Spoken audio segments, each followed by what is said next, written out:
It begins with something ordinary. A late-night food delivery. Greasy paper bags from a fast food chain, fries scattered inside a cardboard container, wrappers carelessly left on a nightstand. To anyone else, it would look like the aftermath of a college student's midnight snack. But in these newly released crime scene photographs, the half-eaten meal is more than just leftovers.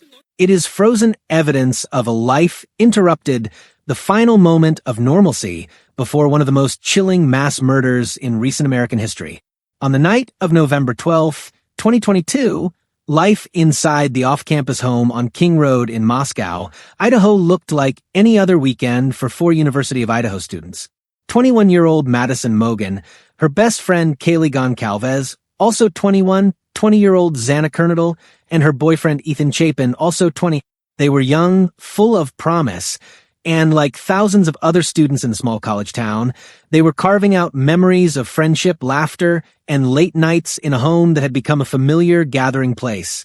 The photos now emerging, more than 200 images carefully captured by Idaho State Police crime scene investigators, tell a story of stark contrast between everyday student life and unimaginable violence. Between routine moments, like ordering Jack in the Box through DoorDash, and the terror that followed just minutes later. Xana's DoorDash order arrived at 3:59 a.m. Fries, wrappers, and half-eaten food still sat in plain view when investigators documented the scene. It's chilling to think that as she opened that bag and sat down for what she thought would be a quiet end to her night, her killer was already moving toward the house. The sliding glass door on the second level of the 3-story rental has long been believed to be the intruder's entry point. In newly released photographs, investigators captured faint streaks and spots, dark stains consistent with blood on the doorframe and nearby walls. This ordinary portal into the house had, within moments, become the killer's chosen pathway, a silent threshold between peace and chaos. The victim's home itself was an unassuming structure, a place many students had passed countless times. The photographs show clutter typical of college life. A beer pong table leaning against a wall, red plastic cups still stacked on a counter, everyday reminders of a carefree environment. But the images are punctuated with disturbing details. A trail of blood leading down an exterior wall. Stains soaking into carpet fibers. Handprints pressed against glass panes, leaving behind the chilling possibility that someone inside tried to escape or that the killer himself brushed against the window as he moved through the house. By 4 a.m., investigators believe Bryan Kohberger, a 28-year-old criminology PhD student from nearby Washington State University, entered the home. Armed with a knife, he moved swiftly from room to room. In less than 3 minutes, 4 lives were gone. But inside the house, not everyone was targeted. A surviving roommate later told police that she heard noises, someone crying, a voice whispering what sounded like, "It's okay, I'm going to help you." When she opened her door, she saw a tall figure dressed in black, masked, walking directly past her and out the sliding glass door. Frozen in terror, she locked herself inside her room and waited. The photographs, released now as part case files, allow us to piece together what that roommate might have heard and felt. The sense of dread that hung in the air. The chaos, frozen in time, captured not through speculation but through forensic evidence. In the days that followed, Moscow police, assisted by Idaho State Police, faced mounting national pressure. For students had been brutally stabbed inside their home, and for weeks, no suspect was in custody. The case terrified the town. Parents pulled their children out of classes. Students skipped lectures, afraid to walk across campus at night. Moscow, a quiet community of just 25,000, became the focus of international media, and behind the scenes, investigators sifted through hundreds of pieces of evidence. DNA swabs, footprints, surveillance footage, and yes, the photographs. Each image, though silent, spoke volumes about what had taken place. It wasn't just blood or discarded food. It was the timeline hidden in the details. The DoorDash receipt time-stamped minutes before the murders. The photographs of the victims' rooms, undisturbed except for the aftermath of violence. The faceprint and handprints pressed onto glass, subtle but haunting, clues that could tie the suspect to the crime scene. When police finally arrested Bryan Kohberger in December, More than 6 weeks after the murders, they also processed his white Hyundai Elantra. Newly released photographs show the car from multiple angles, every inch scrutinized. Investigators knew that the vehicle had been spotted on surveillance cameras circling the neighborhood at the exact time of the murders. In one of the photographs, the trunk is open, a reminder of just how thoroughly the car was examined.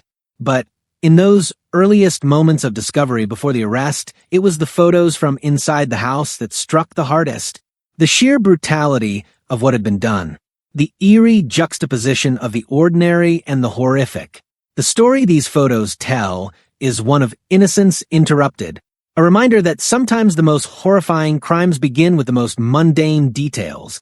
A midnight meal, a sliding glass door left unlocked, a quiet college town asleep, unaware of the nightmare unfolding inside one ordinary rental home. And now, 2 years later, as these images emerge publicly, they reopen wounds for families, for friends, and for a community that will never be the same. The photographs do not just show a crime scene.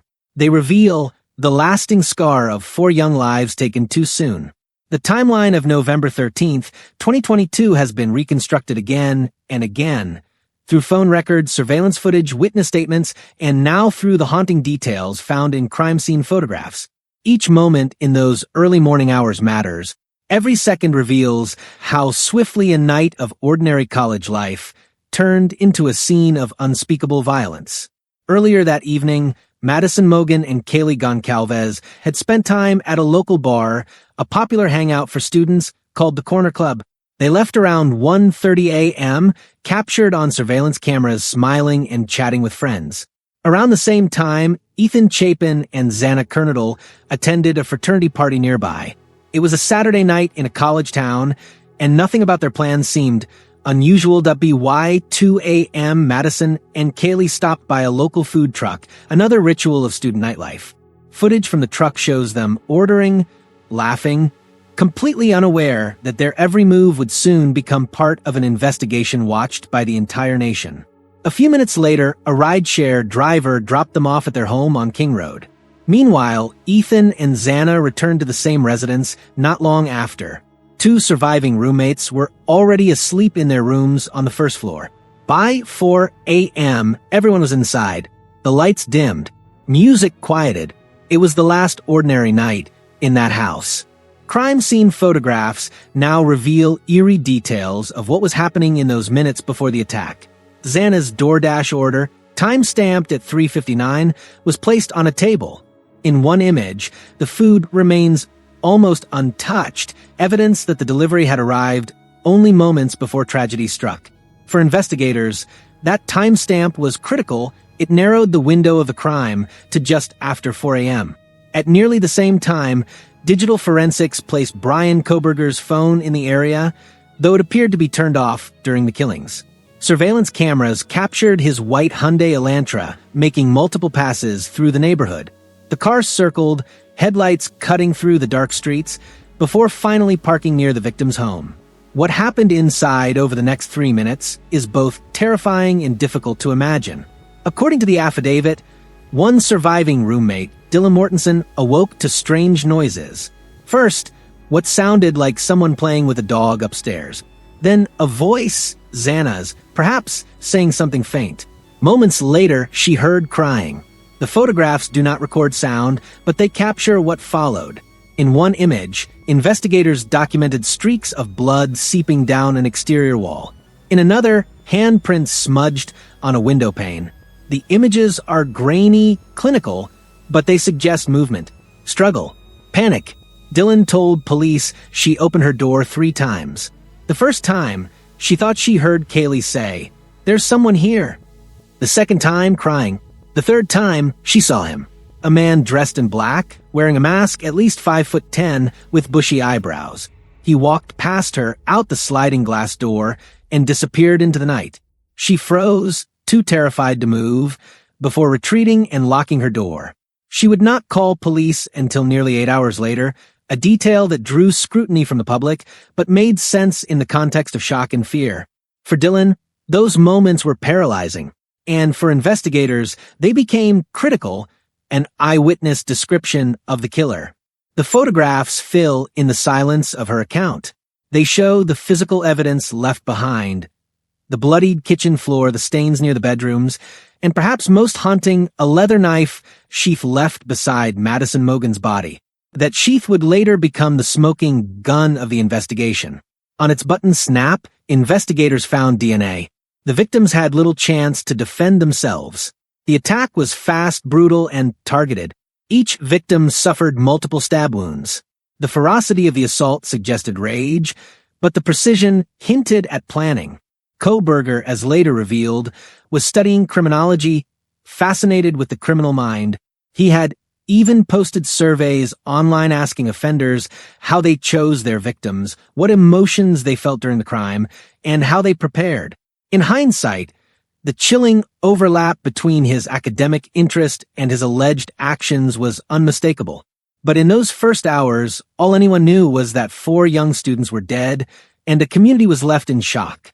Police bodycam footage from unrelated noise complaints around the King Road house earlier in the semester showed officers casually interacting with the students. Those recordings, now viewed in hindsight, underline how normal life once was inside that home. How quickly it had been destroyed. The photographs from that night, blood on door frames, discarded food, and everyday items frozen in time, became not just evidence, but a way to tell the story of what happened minute by minute. When investigators finally released these images, the public reaction was visceral. It wasn't just the violence on display, it was the humanity. The ordinary college clutter, the signs of joy and youth alongside the horror. It was the contrast that made the crime so incomprehensible. And yet, for detectives, these images were not symbols. They were leads. Each stain, each smudge, each timestamp photo was a puzzle piece. A pattern that could connect the crime to a suspect. A silent witness in a case where the dead could no longer speak for themselves. As dawn broke on November 13th, the house on King Road was quiet once again. The suspect had vanished into the night, driving his Elantra back across the state line into Washington. Inside, for victims lay lifeless. Their friends and families, still hours away from hearing the news, slept unaware. The photographs would later tell their story. A story of violence compressed into minutes. A story of a killer who slipped in and out of the shadows, leaving behind just enough evidence to be caught. And a story of investigators piecing together a timeline from food wrappers, surveillance footage, and the chilling stillness of a crime scene frozen in time. When investigators entered the King Road home on the morning of November 13th, 2022, they knew they were facing one of the most complex and disturbing crime scenes in Idaho's history. The photographs released today are only a fraction of what they documented, but even those images capture the painstaking process that followed. Every stain, every smudge, every piece of clutter had to be cataloged. The home, once filled with laughter and late-night conversations, had become a silent witness. Idaho State Police crime scene technicians worked alongside Moscow police, carefully photographing the interior and exterior of the house. More than 200 images were logged, close-ups of walls, floors, windows, and the smallest objects. Each image froze a moment in time, providing a digital memory that could later be analyzed, magnified, and compared. For investigators, photographs are not just records, they are maps guiding them through what occurred and pointing toward who is responsible. Some of the most striking images show streaks of blood trailing down the foundation of the house. From the outside, the sight was unmistakable. The violence inside had been so severe that blood seeped through the walls and became visible to neighbors walking past. Photographs capture these details in haunting clarity. Other images show faint impressions on glass windows, possible handprints, or even a face pressed against the surface. Forensic experts studied these smudges, testing them for touch DNA, while analysts tried to determine whether they were left by a victim attempting escape or by the intruder himself. Inside, the photographs reveal a mixture of ordinary life and extraordinary horror. Investigators documented a cluttered kitchen counter with everyday student items, cups, snacks, half-finished drinks. Just feet away, blood pooled on the linoleum. In one bedroom, a string of decorative lights still glowed faintly. In another, police marked a knife sheath resting on the floor beside Madison Mogen. That sheath would become one of the most critical pieces of evidence. Technicians swabbed the button snap of the sheath, extracting a trace of DNA. When the sample was analyzed, it came back as an unknown male profile. At the time, it didn't match anyone in CODI's, the National DNA Database. But investigators held onto it, knowing it might eventually point them to a suspect. The photographs of the sheath itself are chilling. A plain black leather case, ordinary in appearance, but placed in a context that transformed it into a silent confession. Whoever had carried that knife had left behind a calling card, and his genetic fingerprint was now sealed in evidence. Investigators also turned their attention to the neighborhood. Surveillance footage from homes and campus cameras captured a white Hyundai Elantra circling the area repeatedly between 3:30 and 4:20 a.m. The car was seen driving by the King Road residence at least 4 times. Each pass was recorded, each timestamp building a clearer picture of the movements that night. When detectives cross-referenced vehicle registrations, they found that a 2015 white Elantra belonged to Bryan Kohberger, a graduate student in criminology at Washington State University, located less than 10 miles away. His academic life was steeped in the study of crime. He was fascinated with the psychology of offenders, how they selected victims, and how they avoided capture. But it was his own mistakes, the sheath, the surveillance footage, and later, cell phone data, that began to unravel him. Newly released photographs also show Kohberger's vehicle after his arrest. Idaho State police processed the car in meticulous detail. The images capture the Elantra from every angle. Doors open, trunk lifted, interior exposed. Investigators searched for fibers, hair, blood, or any microscopic trace that could link the car to the King Road crime scene. The photographs are clinical, but behind them is the immense weight of suspicion. This was not just a car, it was the getaway vehicle of a man accused of mass murder. As evidence mounted, detectives pieced together Kohberger's movements. His phone records showed a disturbing pattern. He had been in the King Road neighborhood on at least a dozen occasions before the murders. It was as if he had been stalking the home, studying its rhythms, learning when its occupants came and went. The crime scene photographs confirmed his familiarity. The precision of his entry, the choice of rooms, and the speed of the attack all suggested prior knowledge. And yet, the photographs also revealed his mistakes. Blood traces near the sliding door suggested a hurried exit. A shoe print documented on the kitchen floor showed the outline of a Vans sneaker consistent with the roommate's description of a man in dark clothing. Each photo captured not only the horror of what had happened, but also the evidence the suspect had left behind in his rush to escape. As investigators built their case, they remained silent to the public. For weeks, no one knew that they were closing in on Kohberger. Families of the victims pleaded for answers. Students left campus in fear. The house itself stood like a grim monument surrounded by police tape guarded day and night. Behind those sealed doors, investigators reviewed the photographs again and again, piecing together a timeline from images of spilled drinks, bloodied walls, and discarded wrappers. By late December, the breakthrough came. Genetic genealogy linked the unknown DNA from a knife sheath to Bryan Kohberger's family. Investigators retrieved trash from the Kohberger home in Pennsylvania, comparing it to the sample. The match was undeniable. On December 30th, 2022, police arrested Bryan Kohberger at his parents' house, nearly 2,500 miles away. When the public later saw the crime scene photographs, they were looking at what investigators had seen from the very beginning. Silent witnesses, still frames that told the story of violence and left behind the trace of the killer. For detectives, they were roadmaps to justice. For the families, they were unbearable reminders of what had been lost. Each photograph raised questions. Why had he chosen this house? What had driven his rage? And what did he see as he moved room to room, past ordinary details of young lives, the lights, the decorations, the food, the laughter still echoing in the walls? The answers lay not just in the science of DNA or the logic of surveillance, but in the haunting power of images. The photos spoke when words failed. They revealed the brutality of the crime, and ultimately, They pointed investigators toward the man who had tried so hard to study crime, only to leave behind the very evidence that condemned him. When Bryan Kohberger was arrested in December 2022, the small town of Moscow finally exhaled. For weeks, fear had gripped every corner of the community. Students walked in pairs, carried pepper spray, or left campus entirely. Parents refused to let their children return until a suspect was caught. The King Road murders had turned a quiet college town into a place of paranoia. Now, there was a name, a face, and a man in custody. But the relief was complicated. For the families of the victims, the arrest did not bring back Madison, Kaylee, Xana, or Ethan. What it brought was the beginning of a long and painful legal journey. Kohberger, a doctoral student studying criminology at Washington State University, was extradited to Idaho.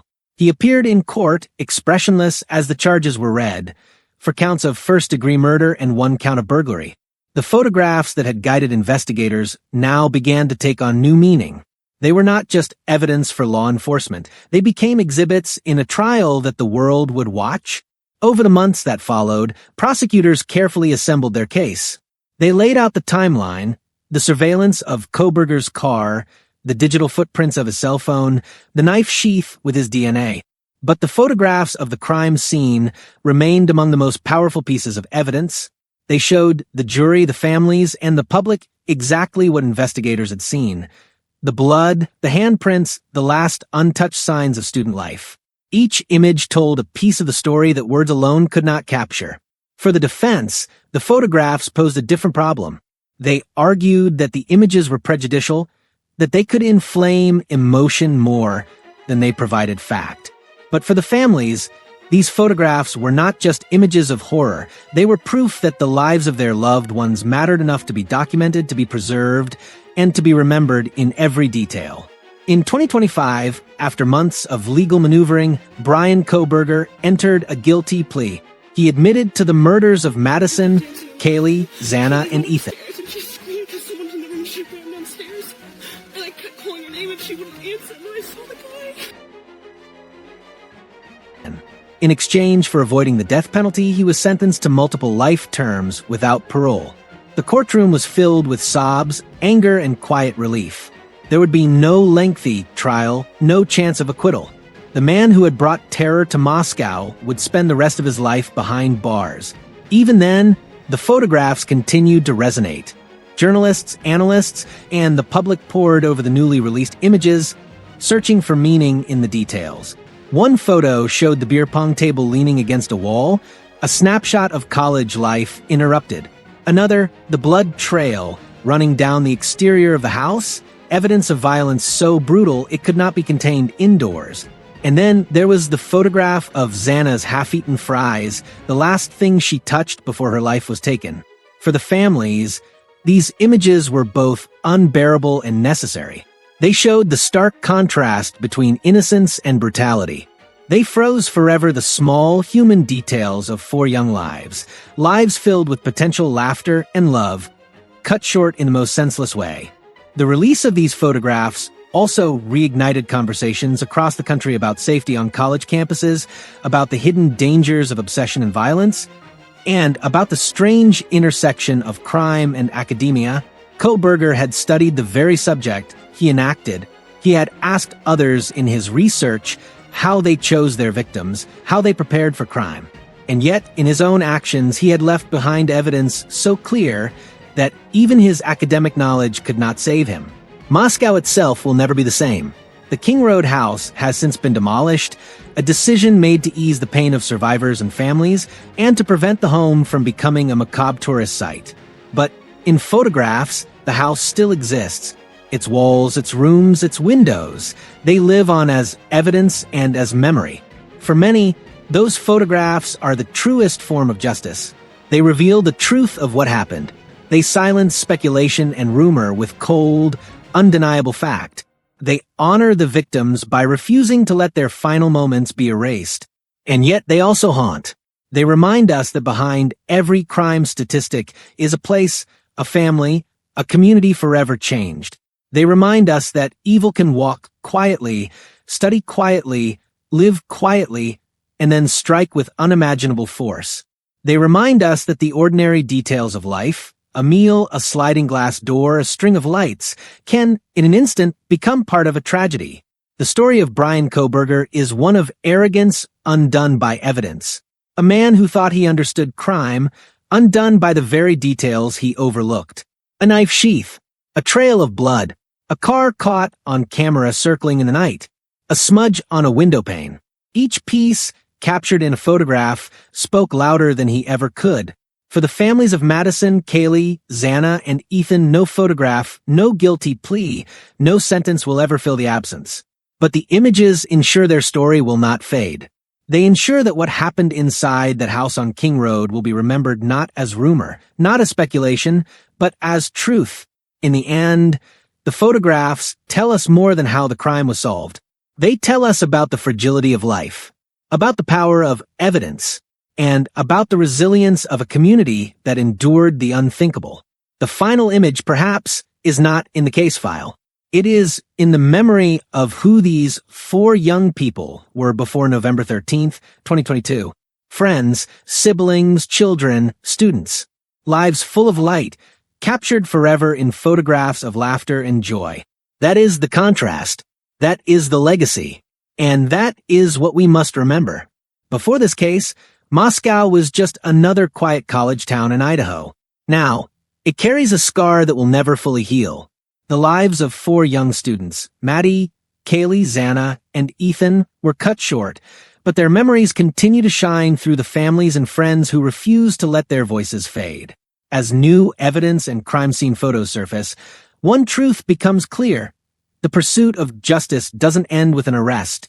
It is carried by every person who demands answers, who refuses silence, and who stands with the victims when the world begins to move on. If you want to continue following the details of this case and others like it, make sure you subscribe to the channel. Your support allows us to keep uncovering the stories that matter, the truths hidden in plain sight, and the voices that can't speak for themselves. Like this video, share it with others who seek justice, and join us as we bring you more in-depth true crime investigations from across the nation. Because the story doesn't end here.